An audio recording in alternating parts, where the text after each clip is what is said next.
This is for you, for returning.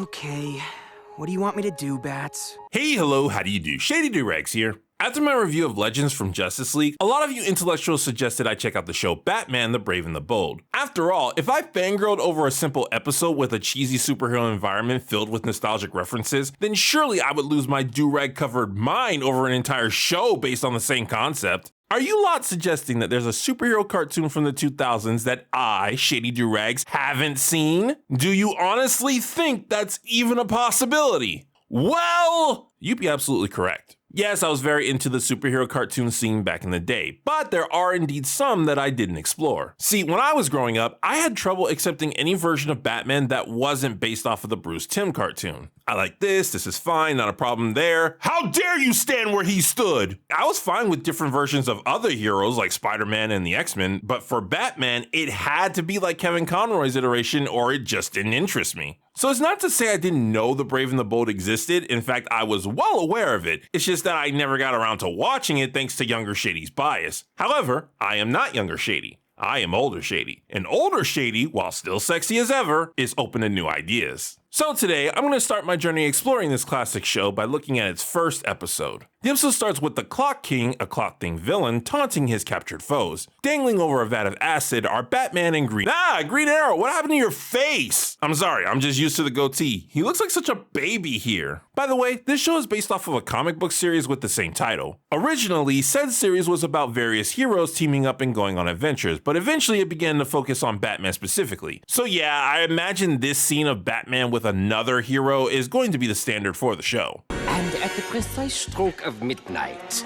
you two shall be out of time? kaput! Oh, okay, that's fine. Who needs puns anyway? They're stupid. As is tradition in superheroes, the Clock King can't stay for literally 1 minute to watch the hero's demise that he set up. I bid you, auf Wiedersehen. So long, farewell. What is this now, the 5th or 6th death trap I've been tied up to because of you over the years? Kaput is a chemistry term, so maybe there is a pun there. Hey, wait a second, I know that voice. Who plays Batman again? Diedrich Bader? Not one of my usuals, but he definitely played in something else I watched. What was it? That's gonna kill me. Batman and Green Arrow, being Batman and Green Arrow, managed to escape their untimely demise. Sure, Green Arrow and I have our squabbles, but that's because we go way back. There's no one else I'd rather have at my side in a tight jam than him. Superman?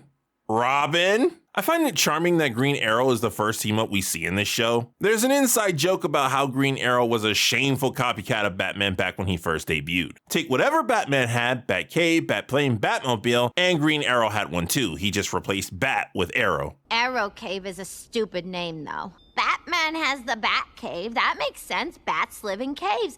Arrows don't, whatchamacallit, inanimate. Dude even had his own Robin. Speedy, I've heard you're good. Real good. Robin, likewise. Never knew Robin had a clone. Let's clean the king's clock. After that segment, the opening plays. It consists of a few animations of Batman on classic comic texture with a bunch of words in the form of a city. There's also a small moment where hero and villain stills are flown across the screen. The music gives me Adam West Batman vibes.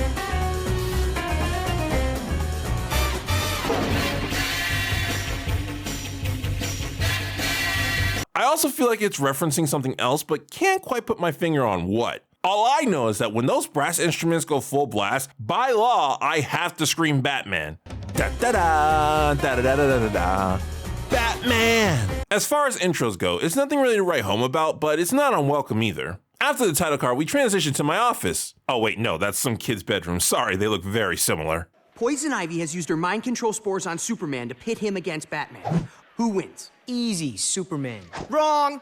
First of all, I too have read Hush. Second, yes, I recognize the appropriate casting of Will Friedle. For those of you who don't know, when it comes to voicing characters related to Batman, Will Friedle is pretty iconic given his role in the past. As Ron Stoppable, aka the Fearless Ferret, a character that paid homage to Batman. Also, the other kid is voiced by Jason Marsden, who's been in so many roles it's hard to think of a good joke for him. $5 says his voice will be used later in the show. The only station to bring you exclusive footage of Batman and Green Arrow.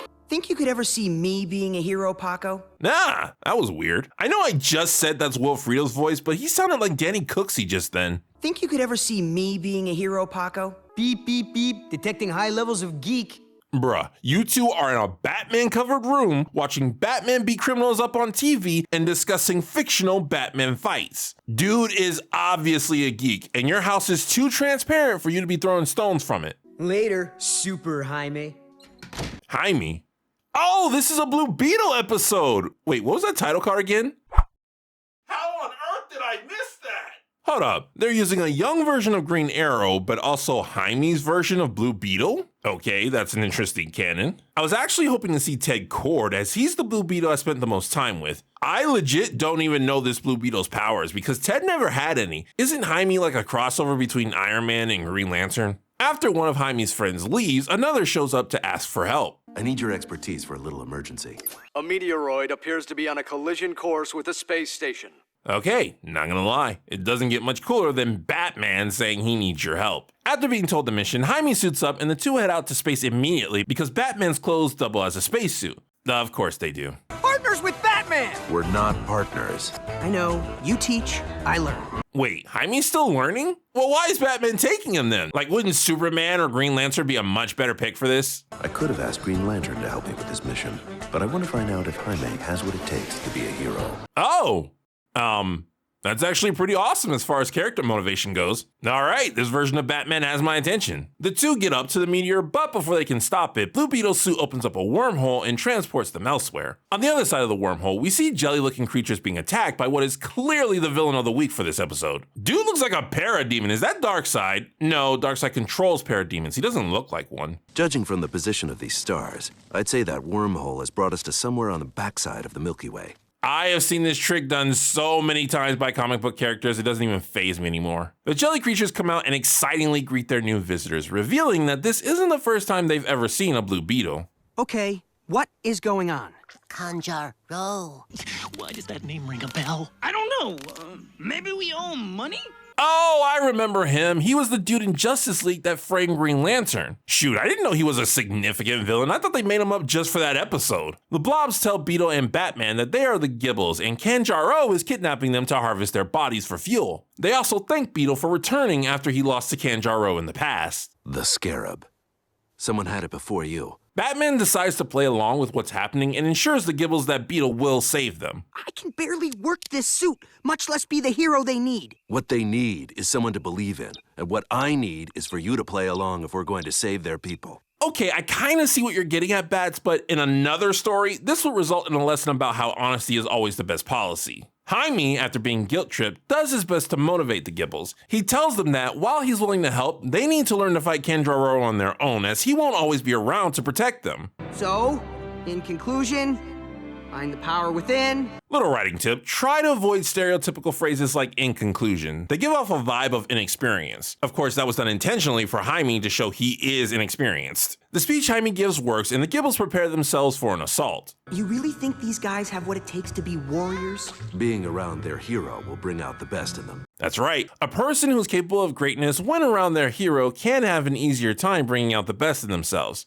I'm not sure if you heard that clearly, so let me say it again. A person who's capable of greatness when around their hero can have an easier time bringing out the best in themselves. I guess they're not the only ones I'm worried about. Just remember, this will get you out of a lot more jams than this. I know that seems like basic advice, but I really like what Bash just said there. In many situations, people mistakenly believe that the key to solving their problem is to have the right equipment, and if they don't, well, there's nothing they can do about it. What many fail to realize is that problem solving is done by problem solvers. Good equipment is nice, but it shouldn't be exclusively relied upon. And this advice works so well within the story because earlier it was constantly mentioned that Batman's utility belt was his secret to success. Which I bet he keeps in that utility belt you seem to think holds the answer for any jam he's in. It's a big belt. See? Utility belt. So him correcting the misconception of its importance is great storytelling. The group make it to Kanjar Ro's ship and proceed with the attack. Batman secretly gives Beetle orders while the kid acts as a figurehead. Eventually, they catch the attention of Kanjar Ro himself, who recognizes the Beetle. Jaime, however, is able to easily defend himself and others. just saved Batman. I just saved Batman! Way to go, kid. I mean, I'm not sure Batman was actually in any trouble, but it's cool. Beetle manages to completely dominate the fight, and once Kanjar Ro is down, the kid's confidence skyrockets. I did it! I took out a supervillain! I rock! Great. I get to deal with this now.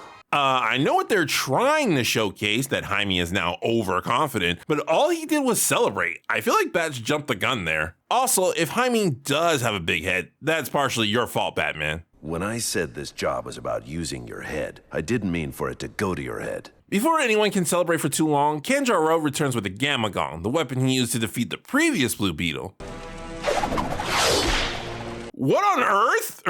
Off Earth? How did he aim like that? Batman can see that the situation has changed and tells Beetle to follow his lead. Unfortunately, Beetle is now full of himself and proceeds ahead of the Dark Knight.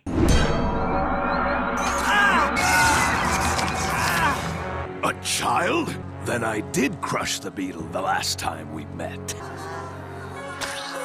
Come on, guys. Don't give up. Why would they listen to you?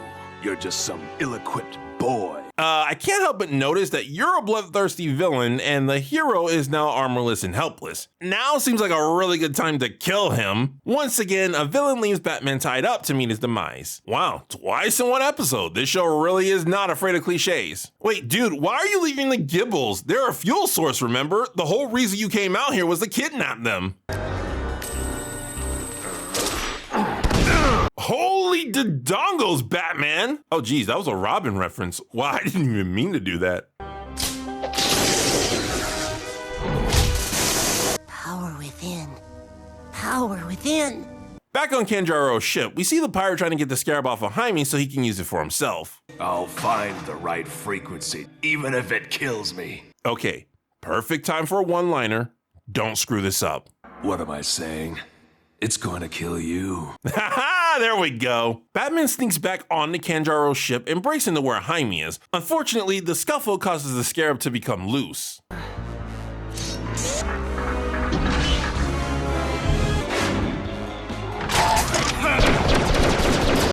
Question, how was Kanjar Ro controlling that thing? Jaime, who was chosen by the scarab, had trouble getting it to do what he wanted. Shoot, sometimes the scarab would just take control of his suit. If Kanjar Ro wasn't chosen, shouldn't the scarab just do whatever it wants? Back in the tanning salon, Jaime tries to figure out a way out of his shackles. No, my suspension of disbelief can only take so much. I refuse to believe what I just witnessed. Unfortunately for Kanjar Ro, he left his one freaking weakness lying around for anyone to find. Jaime activates the Gamagon, takes down the villain, and gets his suit back. And just to make sure every character gets their arc, the purple Gible gives the final shot on Kanjar Ro. We have found the power within. Back on the surface, I assume they never left the planet since Batman wasn't wearing a mask that whole time. The Gibles celebrate their victory. Once again, you have saved our people. Once again? Didn't he fail last time? Your contributions will be forever remembered. Dude, when did y'all have time to build that statue? Beetle summons another wormhole and heads back home with Batman. When they arrive, it appears no time has passed, conveniently allowing them to finish saving the people they left behind. The episode ends with Batman's inner monologue stating that Jaime does indeed have what it takes to be a hero. Ready, partner? And that was The Rise of the Blue Beetle, the first episode of the ever so campy Batman the Brave and the Bold. Can't say that it's my favorite thing in the universe, and I definitely didn't like it as much as Justice League's Legends, but I can see what everyone's talking about. It is basically the epitome of superhero shenanigans. The episode does a good job showcasing some crucial elements to the show, like what this universe's Batman is like and where we are in his timeline. This is a seasoned Batman who is very well known, but he's also less grumpy than other versions of his character. Though maybe it wasn't the most representative first foot forward since Jaime is a more recent superhero, but that was probably to luring kids whom the show is intended for. Obviously, I'll have to check out more episodes to fully grasp the entire show, and believe you me, I will, but from this episode alone, I'd say it was quite enjoyable. I know a lot of people think I gravitate towards shows like King of the Hill or BoJack Horseman, but honestly, shows like this are my preferred entertainment. Saturday morning cartoons where, even if it's not on the grandest of scales, you got good characters going on fun escapades and learning valuable lessons. And the lessons in this particular episode are pretty good ones, even if they're not all that deep. finding the power within, not letting heroism go to your head, and learning the importance of problem solving. It's fun to watch Jaime become a hero, even if he didn't get it at first. Shoot, even Batman had to wait until he was 8 years old to develop his personality. It just goes to show that if you haven't reached greatness yet, be a little patient, because it takes time for just about everyone to eventually become cool. Oh, goodness, that's it. That's where I know Batman's voice from. The point I'm trying to make is nobody is born cool. Except, of course. This has been Shady Doorags. So long. Farewell. Auf Wiedersehen. Goodbye.